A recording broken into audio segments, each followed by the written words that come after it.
Interessante que, a despeito dos métodos diagnósticos e dos métodos de tratamento, nós temos agentes infecciosos, cada um com seu tipo de comportamento.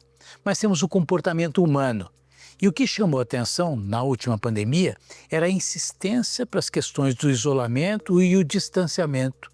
O que você poderia falar para a gente a respeito desses elementos? Primeiro, assim, o que você está falando é exatamente a essência de por que uma doença, uma epidemia de transmissão respiratória é muito difícil de conter. Porque ela depende da natureza humana. Então, a natureza humana, para fazer uma sociedade ser funcional socialmente, economicamente, afetivamente, seres humanos convivem em casa, convivem no trabalho, convivem no transporte.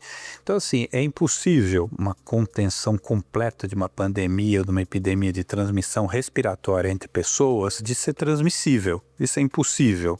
Agora, como as medidas de isolamento são, de certa maneira, um cerceamento daquilo que o ser humano gosta de fazer, daquilo que ele faz no seu dia a dia, isso leva a um certo confronto até compreensível e, eventualmente, ao descumprimento dessas medidas, que certamente tem um impacto também na propagação da pandemia, mas não muito mais do que aquilo que é a própria natureza do ser humano, que é se agregar. Então fica muito difícil você evitar completamente uma transmissão. Nós vivemos a questão da pandemia do Covid num cenário, inclusive, de comunicabilidade diferente. Comunicabilidade que eu digo de divulgação, intersecção e participação da sociedade civil e da sociedade médica.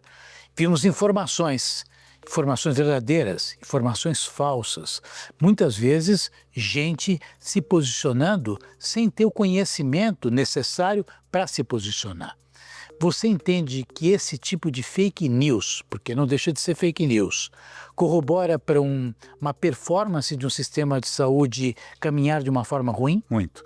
Eu diria, como eu disse para você, a natureza do contato humano é o principal responsável. Mas eu tive a oportunidade de, como eu atendi pacientes, eu estive no centro da pandemia, posso dizer assim, e eu vi, quando havia este posicionamento que era distante da realidade por pessoas críveis na visão da população, pessoas que, para aquelas pessoas, elas eram referências e críveis. Quando ocorre um posicionamento distanciado dos fatos, isso impacta claramente na ponta. Eu via isso, os pacientes perguntando, mas doutor, tal pessoa falou tal coisa, como é que ele pode estar falando se não é verdade? Então, assim, antes de gerar o dano para a cadeia de transmissão, as pessoas que fazem isso tinham que entender que isso gera uma angústia e uma ansiedade muito grande nas pessoas que estão esperando informação, porque a gente depende de quem a gente confia.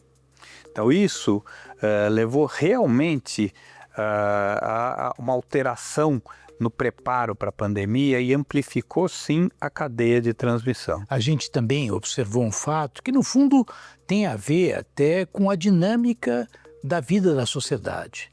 Questão de comorbidade associada ao paciente que teve Covid e populações mais vulneráveis.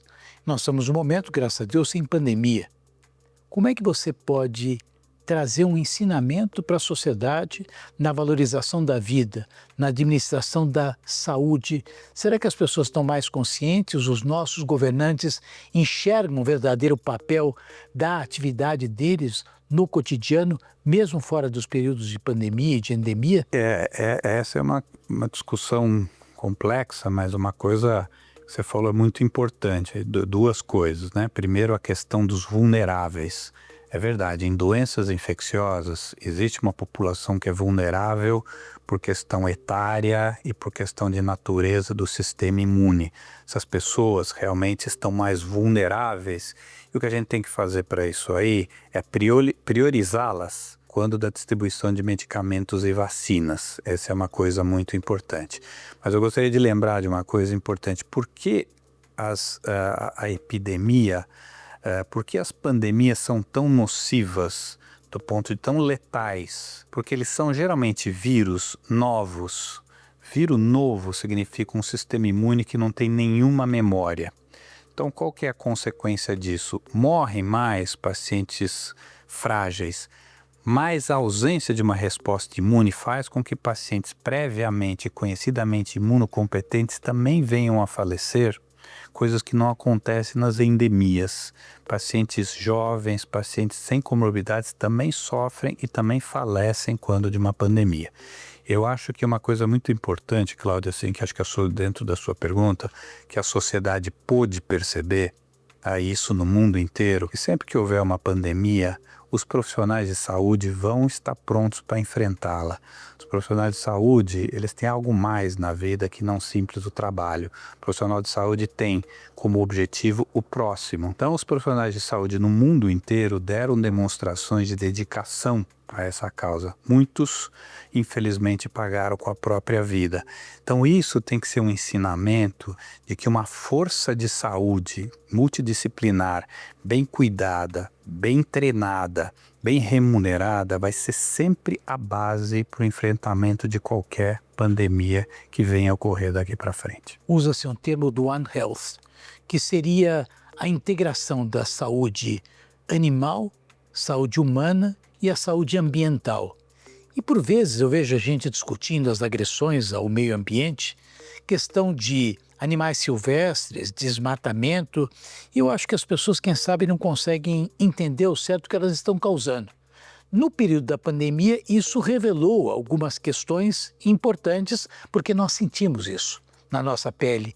Como é que você pode falar desse novo momento e o que poderá ainda vir se por acaso não houver uma conscientização que se mostre verdadeira na prática?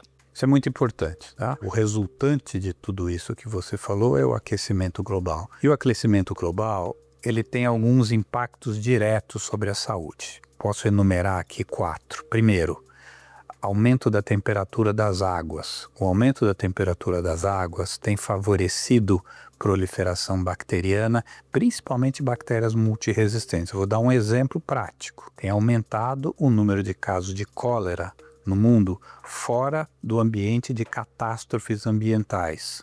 Então esse é um efeito direto do aumento da temperatura da água. Segundo, aumento de temperatura favorece a adaptação de vetores, que são aqueles insetos, de uma maneira geral, que carreiam, que transmitem a infecção, está permitindo a adaptação de vetores em locais onde eles não conseguiriam pela temperatura. 2 exemplos chamam muito a atenção.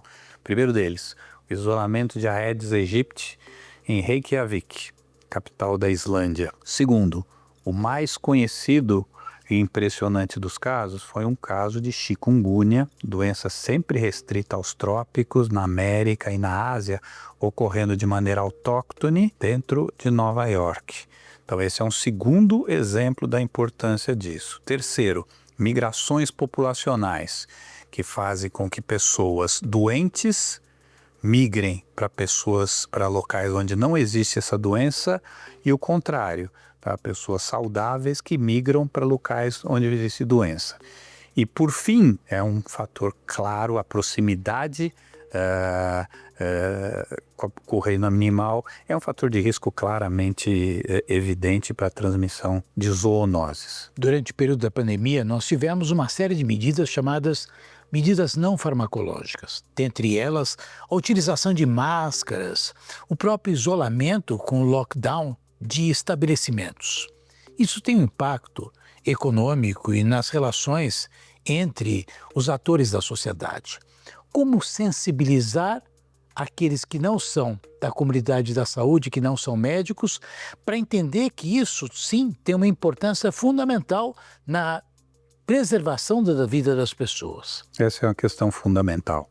Essa realmente é uma questão fundamental e é uma questão muito difícil porque você está falando de direito ou de benefício coletivo versus direito e benefício individual, vai ser sempre um problema.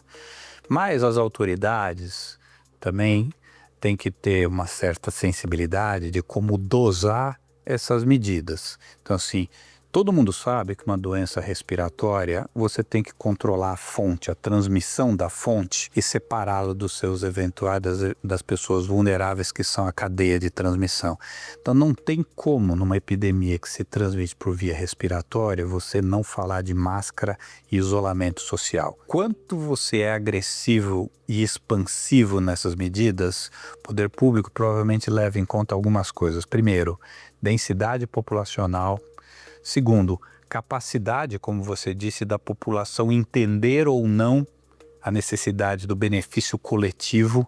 Por exemplo, sociedades menos divididas em relação a esse tópico toleraram muito bem o não fechamento do comércio, como por exemplo o Uruguai. Outra coisa que é muito levada em consideração é a capacidade de infraestrutura de comércio, de transporte, de prover um menor contato social. E por último, o mais importante de todos, qual é o impacto da pandemia que nós estamos vivendo na saúde? E no caso da Covid, a gente sabia que o impacto era a morte. Os pacientes morriam, a gente viu, né? São 700 mil, 800 mil casos no Brasil, 7 a 10 milhões no mundo. Então, quando você tem um endpoint, que é a morte, a gente entende que está justificado você ser expansivo e você ser agressivo. Mas isso pode ser flexibilizado mediante esses parâmetros que eu falei para você. E eles foram flexibilizados ao longo do mundo, obedecendo esses parâmetros, esses critérios de gestão pública que eu falei.